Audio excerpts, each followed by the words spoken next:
오늘은 대림절 넷째 주일입니다. 대림절 넷째 주 네 번째 초에 불이 붙었습니다. 사랑의 초입니다. 그렇게 우리는 사랑의 주님을 기다립니다.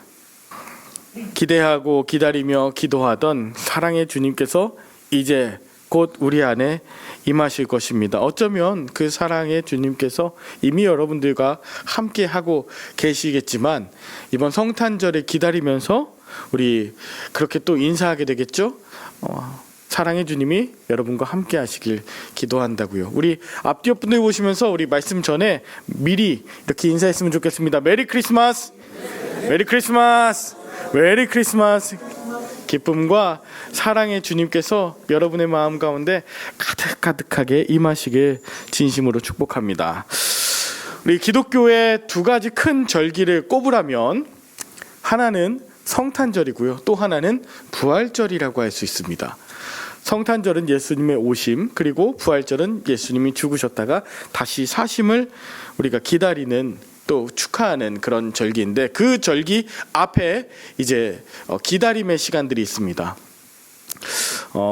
보라색 스토리를 메고 있는 보라색인데요, 성탄절 앞에는 4주간의 대림절이, 그리고 부활절 앞에는 40일간의 사순절이 있습니다. 이 기다림의 시간을 어떻게 보내느냐에 따라서 감격이 달라지겠죠. 성탄의 기쁨을 우리가 누리는 그런 준비의 기간으로서의 대림절, 그리고 부활의 감격을 준비하면서 그렇게 기다리는 사순절, 이것이 있을 때 예수님을 만나는 커다란 두 축, 성탄과 부활의 기쁨을 우리가 만끽할 수 있다. 그 중에서도 가장 중요한 성탄절의 오늘 마지막 넷째 주일, 대림절 넷째 주일 아닙니까? 그리고 이제 겨우 3일밖에 남지 않은 이 시간, 가장 어둡고도 또 가장 기대가 되는 새벽녘 동트기 일보 직전의 그런 상황에 저와 여러분들이 함께 있는 것입니다. 우리가 이것을 잘 준비할 때, 이 기간을 잘 보낼 때 성탄절 기쁘게 맞이할 수 있고, 성탄절 이후에 주님께서 함께 하시는 그 삶을 매일매일 계속해서 누릴 수 있을 것입니다. 결혼식 자체도 중요하지만 준비하는 그 과정이 굉장히 중요하지 않습니까? 과정에서 싸우지 않고 서로 위로하고 이해하고 마음을 맞춰갈 때 식은 그 자체로도 의미 있지만 그 이후의 삶이 굉장히 아름다운 행복한 어떤 그 결혼식 이후의 삶이 되지 않을까요? 저와 여러분들 이제 성탄절을 3일 남긴 오늘 어떻게 대림절을 기다릴 수 있을까? 오늘 본문 누가복음 2장 7절 한 절만 가지고 좀 살펴보길 원합니다. 첫 번째는 예수님이 구유에 누이셨다는 걸 보는 것입니다. 본문 2장 7절을 보니까 첫 아들을 낳아 강보로 싸서 구유에 뉘었다라고 합니다. 예수님께서 머무실 곳이 없었기 때문에 구유에 뉘었다고 하는데요, 마태복음과 누가복음의 이 예수님 탄생 이야기가 좀 다릅니다. 여러분, 예수님 탄생하신 이야기가 마태복음과 누가복음 두 가운데 있는데, 마태복음은 유대인들을 위한, 유대인의 왕으로 오신 예수님을 설명하기 위해서 동방에서 별을 보고 온 점성술사들이 예루살렘에 있는 헤롯에게로 가서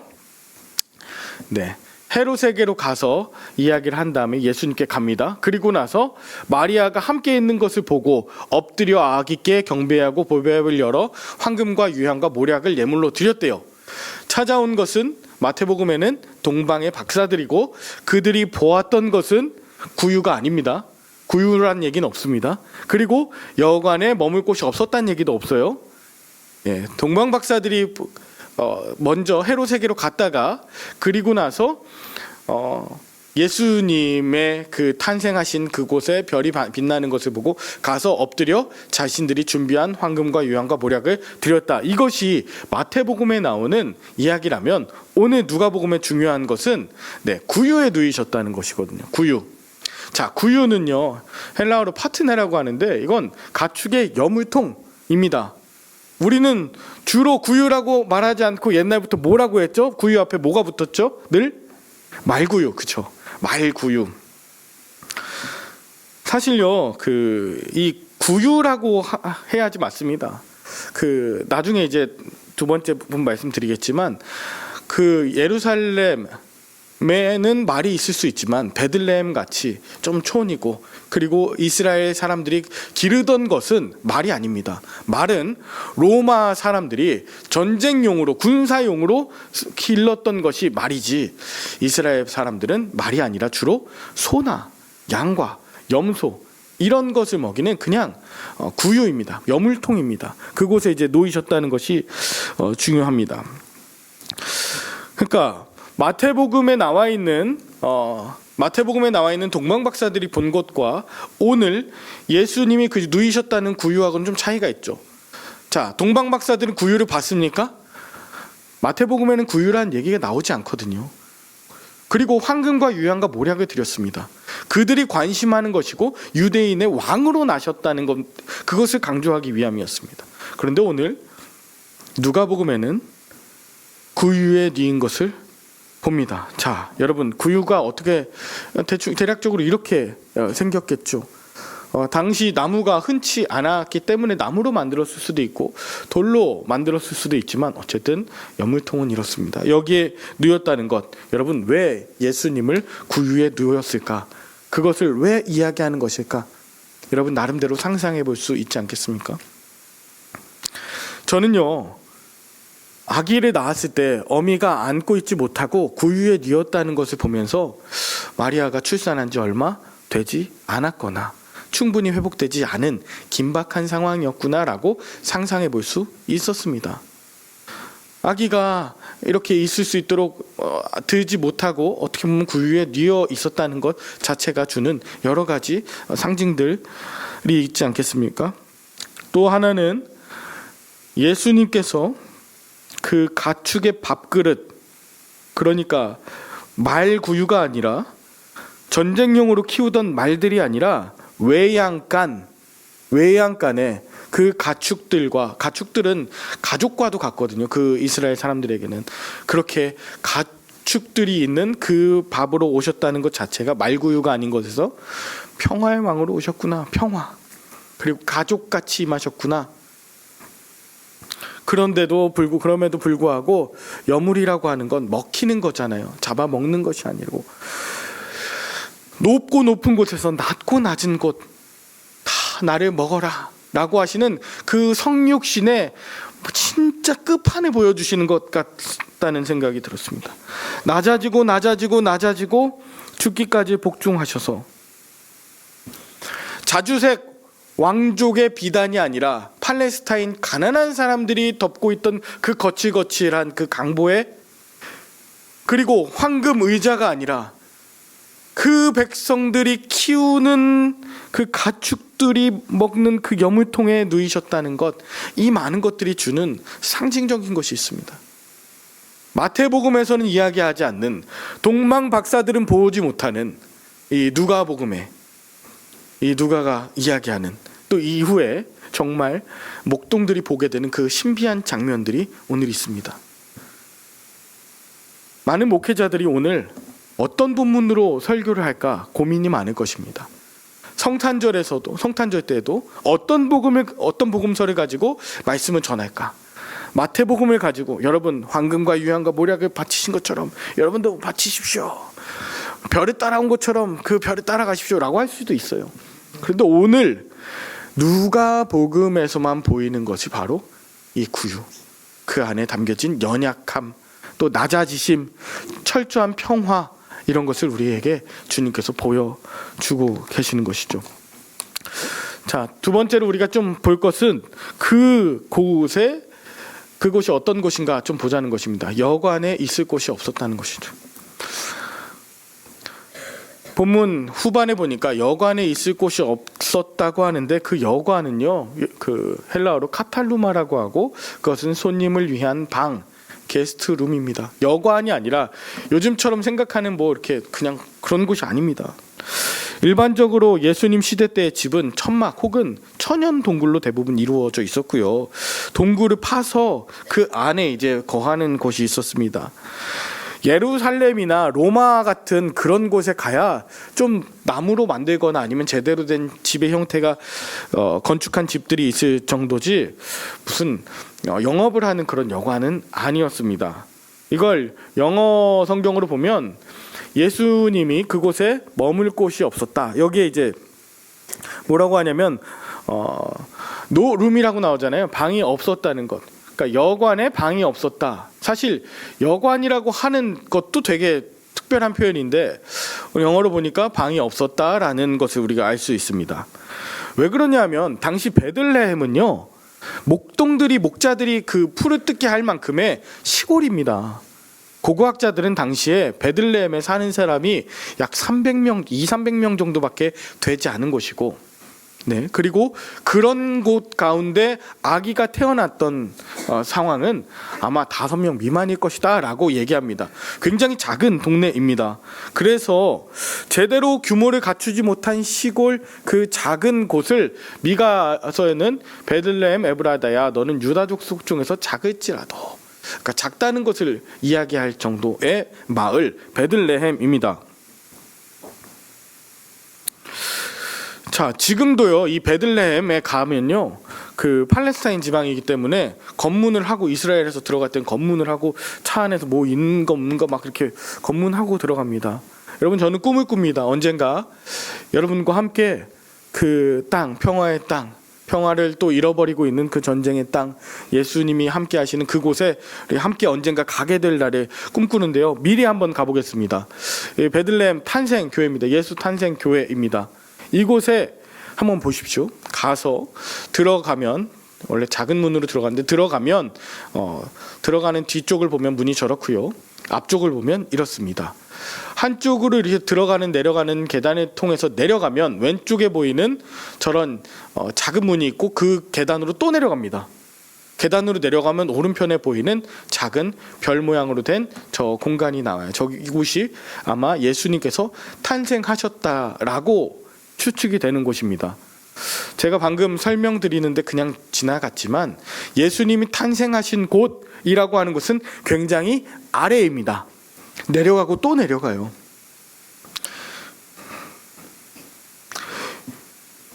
여러분, 제가 이걸 왜 말씀드리냐면요, 당시 천연 동굴로 만들었던 곳은, 집은 그냥 이해를 돕기 위한 것입니다. 이것이 그때 당시라고 하는 것이 아니라 주로 동굴로 파면, 이건 나무로 만들었지만 동굴로 파면 아래층과 위층에 같이 사람들이 있는데, 아래층에는 주로 가축들이 있고요, 위층에는 사람들이 생활하는 공간이 있었습니다.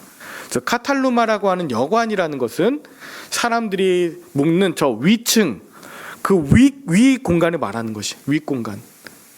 여관 뭐 장사하고 호텔 장사하는 게 아니라 예수님이 머물 곳이 없었다, 이는 여관이 없었다는 것은 저 윗공간 카탈루마, 그 사랑방 혹은 사람들이 살 수 있는 그 위층의 공간이 없었기 때문에 아래에 계셨다는 이야기예요.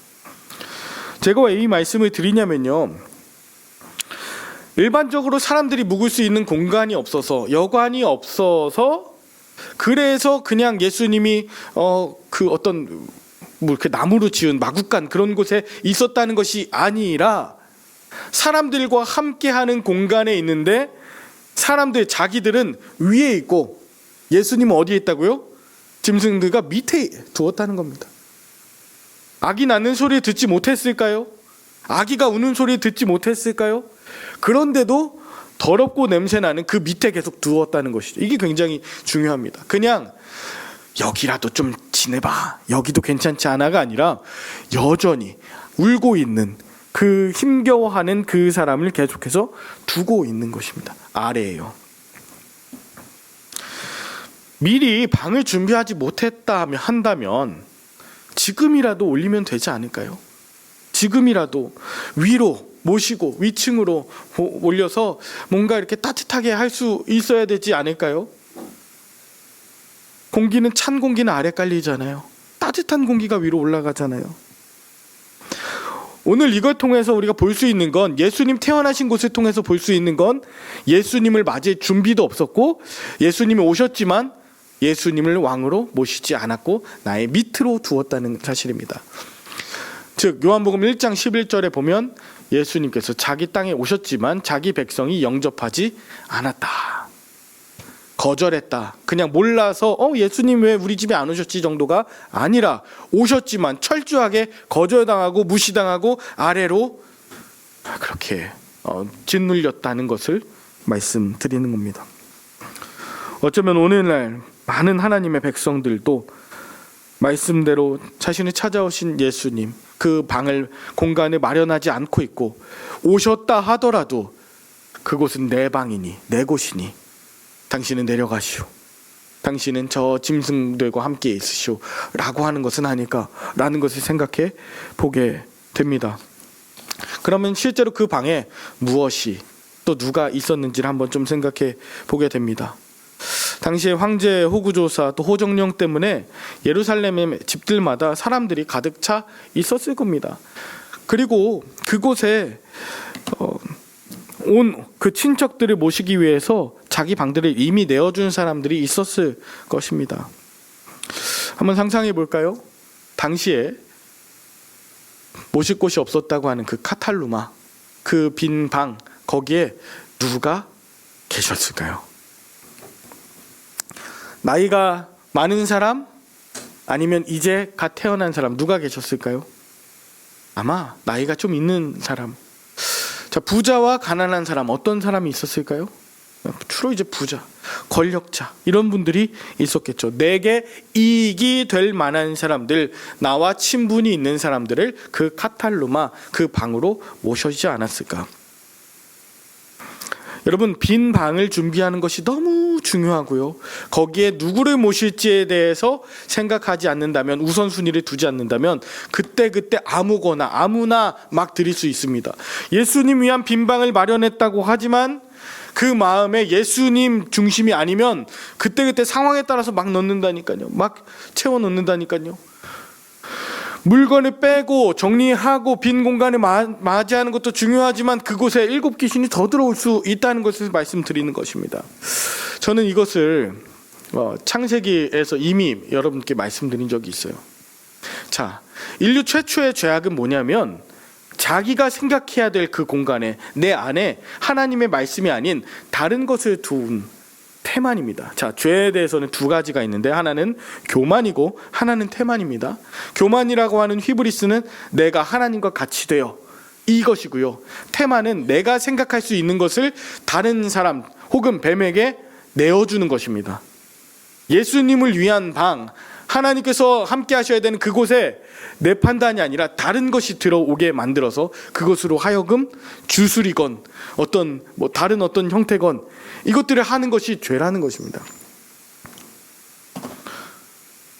우리가 생각하고 있지 않으면, 우리가 정말 이 방에 예수님을 모실 정도로 내가 빈 방을 마련하고 주님 오실 걸 준비하고 있지 않으면 그곳에 뱀이 들어오거나 태만함이 들어오거나 다른 어떤 것들이 들어와서 오히려 왕 노릇하게 하고 예수님 노릇하게 한다는 것이죠. 더 중요한 건요, 내가 빈 방을 마련하지 못한 이유는 또 무엇이냐면 그곳에 다른 어떤 것보다 내가 가득합니다. 과거의 나의 모든 것들이 막 들어있는 것이죠. 예수님이 오시거나 말거나 상관없이 빈 방을 준비하는 것도 힘든데 그 가운데 내가 가득해 있는 것이죠. 지금은 이제 목사님이 되신 하덕규 목사님, 정말 유명한 노래가 있죠. 가시나무이죠. 이거 제가 불러드릴 수는 없고 한번 제가 가사만 좀 읽어드리도록 하겠습니다. 예수님이 오셔야 되는 그 방 안에, 그곳에 내 속엔 내가 너무도 많아 당신의 쉴 곳이 없네. 내 속엔 헛된 바램들로 당신의 편할 곳 없네. 내 속엔 내가 어쩔 수 없는 어둠, 당신의 쉴 자리를 뺐고, 내 속엔 내가 이길 수 없는 슬픔, 무성한 가시나무 숲 같네. 바람만 불면 외롭고 또 괴로워. 죄송합니다. 바람만 불면 그 메마른 가지 서로 부대끼며 울어대고 쉴 곳을 찾아 지쳐 날아온 어린 새들도 가시에 찔려 날아가고, 바람만 불면 외롭고 또 괴로워 슬픈 노래를 부르던 날이 많았는데, 내 속엔 내가 너무도 많아서 당신의 쉴 곳이 없다고.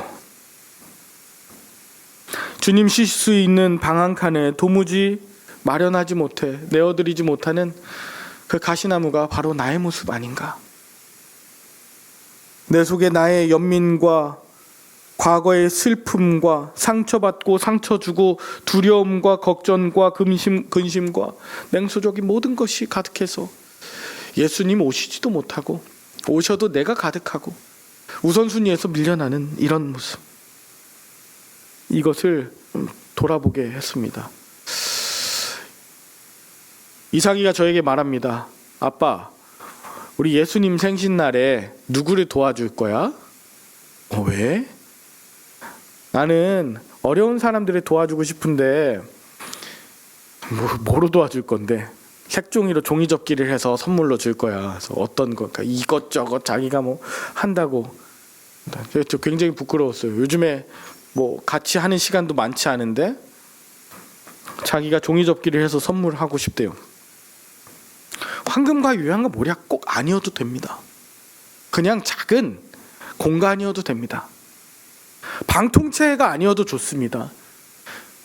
그냥 작은 공간이라도, 작은 빈자리라도 좀 내어드릴 수 있다면 어떨까요?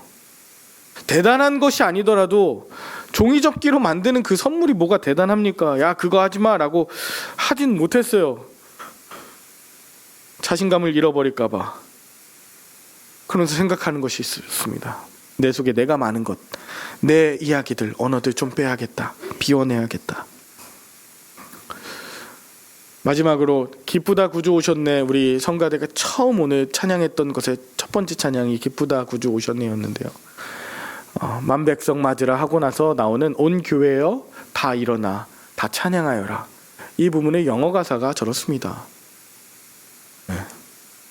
Let every heart prepare his room.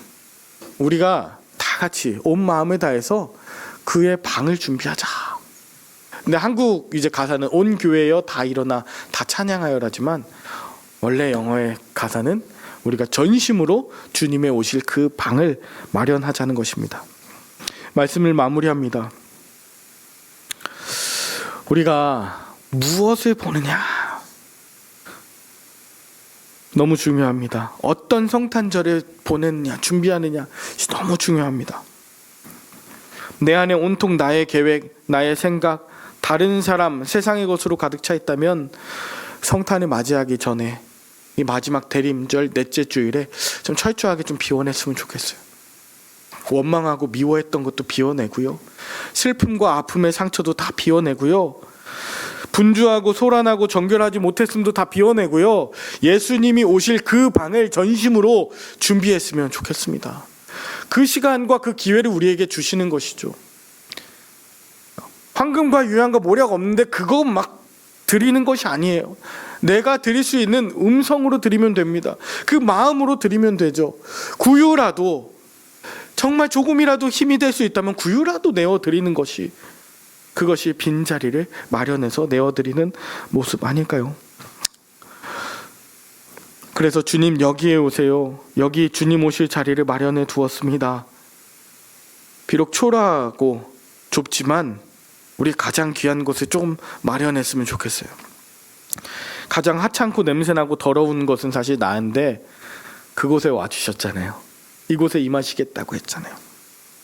그 낮고 낮은 곳이 사실 나이고, 가득한 것이 나이고, 내어드릴 수 없었던, 또 하찮아 보인다고 함부로 대하고, 또 연약한 그 마리아에게 함부로 하고 공간이 내어줄 수 없었던 나를 이 시간 비워내고 공간을 좀 만들었으면 좋겠습니다.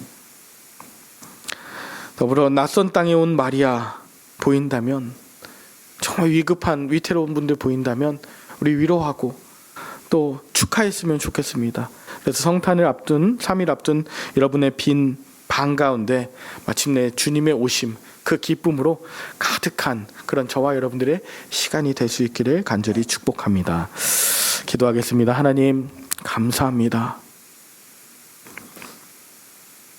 누군가가 빈 방을 마련하겠지가 아니라 하나님 바로 나의 마음을 비워서 내 안에 주님을 모시길 원합니다. 연물통밖에 없습니다. 그런데 하나님 이거라도 연약한 그 마리아에게 정말 도움이 되고 예수님을 누릴 수 있는 곳이라면 그 연물통 같은 나의 마음도 주님 사용하여 주옵소서. 내 안에 가득하여 있는 것들 비워내는 회개의 시간으로 남은 3일을 보내길 원합니다.